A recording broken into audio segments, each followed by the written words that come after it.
And welcome to a new episode of Your Health Matters, presented by our good friends at ArchWell Health, archwellhealth.com. Hopefully you got to listen to our first episode a couple of weeks back with Dr. Adam Fitzgerald. And he's going to be joining us periodically, as well as our guest today, Jennifer Rosener, who's a nurse practitioner at ArchWell Health, actually my wife's personal doctor. And she keeps raving about all the great advice that she gets from Jennifer. So that's why we thought, well, let's get her on the podcast so everybody can listen to what she has to say. Jennifer, hello, how are you today? I'm doing just fine, Rob. How are you? We're great. Thanks for joining us here. Archwellhealth.com is the website. Of course, you've got also can get the link to them on our website, stlsportspage.com as well. And Your Health Matters is something that we feel like is very important. So that's why we wanted to have those guys on board and have everybody listen to the stuff that Jennifer has to say. And I think the one thing I know that we're going to talk about today is just how do you stay in good health? What's most important for your current health and your future health is I guess obviously just a broad general question to get us started. Right. And in my opinion, it's two things. Number one is physical mobility and strength. That's what really gets us through a lot of things. But that's a really big subject. The number two thing is our diets. And I know that's a very hard thing because we're all very attached to the way that we eat. But, eating healthy is going to get us through the stressors that are going to come into our lives later in 5 or 10 years. So it really has benefits. And some of us that have not as young as we used to be are starting to realize that. So health is extremely important. Yeah, easier said than done. But what are some types of foods that we should eat, and what are some foods that maybe we should avoid? I know, like everything else, it's, as you're going to tell us, it's probably just a matter of moderation as well, and just not overdoing one thing or another. Correct. And I always tell everybody, because there's so many options, but really, real foods that you cook yourself at home are the best foods you can eat. Your meats and your vegetables are number one. The high-performing vegetables are going to be the vegetables that grow above the ground and are not grains.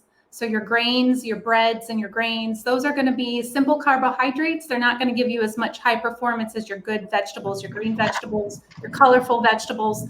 So, even starting your day with some eggs and some steamed vegetables is a great idea. You're going to feel much better throughout the day than going right for your breads. The best snacks to have are raw vegetables, cold meat, nuts, berries, citrus. Those are really good.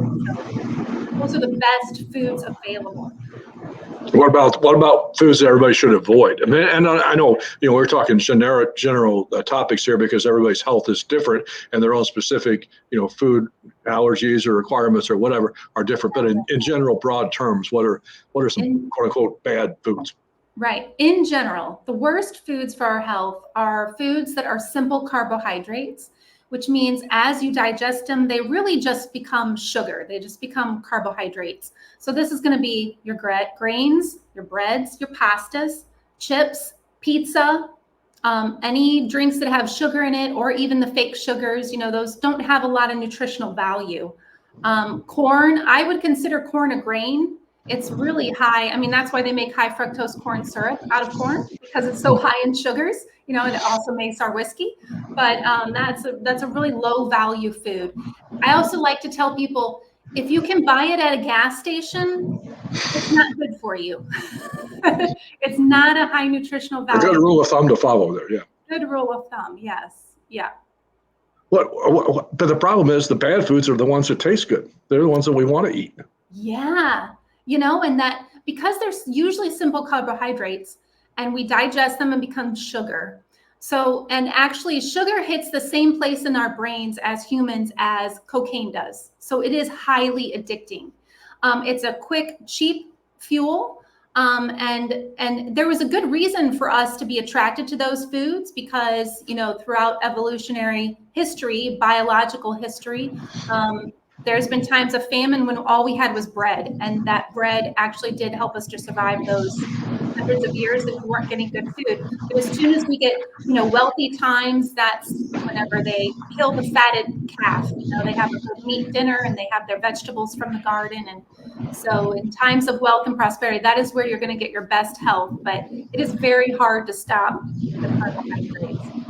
Visiting with Jennifer Rosener. She's a nurse practitioner at ArchWell Health, one of our sponsors here on the website, as well as the sponsor of this podcast, the Your Health Matters, brought to you by ArchWell Health. And I think one of the problems with trying to figure out, is this good for me? Is this bad for me? At least it's something that we struggle with, is sometimes it seems like that changes. You hear, well, eggs are good for you. No, eggs are bad for you. So where do you kind of fall on all those topics? Yeah, we're like caught in a propaganda war. It is. Right. There was a few years ago, I remember the coconut oil was going to save us from everything. Remember that? I was like, and I thought, well, they must have a surplus of coconuts. They have to get it sold. So it's now going to fix everything that's wrong with us. So, you have to take everything with a grain of salt. And like I said, I think the farmers are our best friends. And if you can farm it and you can grow it yourself, which of course, we all can't grow our own food, but if you can grow your own food and it seems to be like a farm fresh type of thing, you can get your steaks, you can get your eggs, you can get your lettuce. I mean, those are always our mainstays that we can stick by. There's not much. Now they say, yes, eggs are good. It's a great protein source, especially if you have, dental issues or eating issues and you can't handle the tough meats. It's a great source of protein. So you just have to take everything with a grain of salt when the ads start coming on. So if you had a breakfast that you were picking, you would take a hard-boiled egg over a protein bar for breakfast? Absolutely. Oh, yeah. Yeah. Because, well, your protein bar is not a real source of protein, right? It's got protein added. It's got protein elements added, and they've kind of mixed everything in, and they've made this object for you. But it's like, hey, why not have eggs or a slice of ham or, some source of real protein that if I lived on a farm, that's what I would have. I wouldn't have protein bars that I grow out in my garden, So if you think back to the basics as much as we can, stick to the basics and eat the natural foods. I know my grandpa had 2 fried eggs every day for breakfast for his entire life, and it didn't. Oh, wow. He died from emphysema because he smoked, but that had nothing to do with the eggs, So. Right. That's great. Yep, I have 3 boiled eggs every morning with my steamed vegetables. How many? Is there a limit? How many eggs you can eat in a day? Is there 3, 4? I don't think so. I think what I would do for you, for each person, because we're all complex, right? You look at your plate and what's on your plate, divide it in half. Half of that plate should be protein and half of that plate should be your carbohydrate, which should be the best carbohydrates are your vegetables that grow above the ground. So if you're looking at your plate, however much you would normally eat, whatever content on that plate, if half of your plate's protein and half of it's vegetables, you're on the right track. How do you feel about coffee? You can't have 2 eggs for breakfast without a cup of coffee, right? I love coffee. I cannot drink it, but I do love coffee. So there's some things with coffee. It has caffeine. It can affect your sleep. So if you're having sleep issues, that's would be one of the first things I would recommend that you try stopping the caffeine. Caffeine can hang around in our bodies for up to 72 hours after consumption. So there's that. Some people have heart problems. Either they have high blood pressure or they have elevated heart rates or a rhythm that could be an elevated heart rate. So they may be more sensitive to caffeine. Another thing is caffeine is dehydrating. So whether you're getting it in tea or you're getting it in coffee, if you start your day with that dehydrating drink, you stay dehydrated longer. So what I notice, because mainly I care for mature, adults, is that being dehydrated throughout the night and then waking up and drinking coffee and remaining in that dehydrated state starts to affect your kidney health. You can develop chronic kidney disease from being dehydrated too much. So I always say if you can't give up your coffee, you've got to add a glass of water with every cup of coffee. Oh, okay. Good advice. And you may not like how often you're urinating, but well, that's like somebody once told me the cure for insomnia is to drink a gallon of iced tea before you go to bed. They said it won't make you sleep any better, but it'll give you something to do while you're up. Right. That's a good one. So where, I guess so it doesn't make any difference on that, whether it's decaf or regular coffee as far as decaf has a lot less caffeine. It has hardly any caffeine. So if you want to switch to, that's what I tell my patients, switch to decaf because most of the decaf coffee nowadays tastes really good. The decaf I use is a Caldi's coffee. It's really good. I barely notice the difference. And they've got a lot of different these flavored coffees too that you can get. Yeah. Are those fall into any different category or not? No. As long as they're caffeine free, they'll probably have hardly any caffeine in it, and it should help a lot with any sleep problems. We have a couple more minutes with Jennifer Rosener here of ArchWell Health on our Your Health Matters podcast. This is May, which is Mental Health Awareness Month. Is there any foods particularly that you talk are either better for you or harm you if you're having some problems with, your mental condition for one reason or another?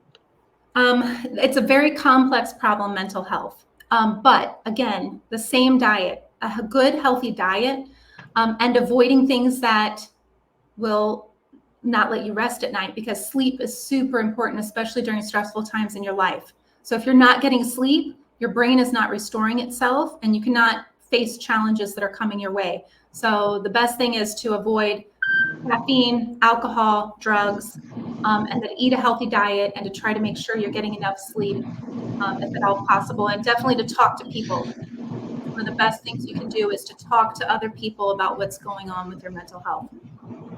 So if anybody's out there is looking for a doctor, especially if you're a senior citizen or you take care of a senior citizen, how do they get a hold of ArchWell Health? And tell us just a little bit about what you guys do over there. So we are a geriatric primary care facility. We are not only prepared to help our patients with their health disease continuum, but we are also set up to take care of all of their social, emotional, mental health needs. We are here for you. We absolutely love our job. This is the best job I've ever had.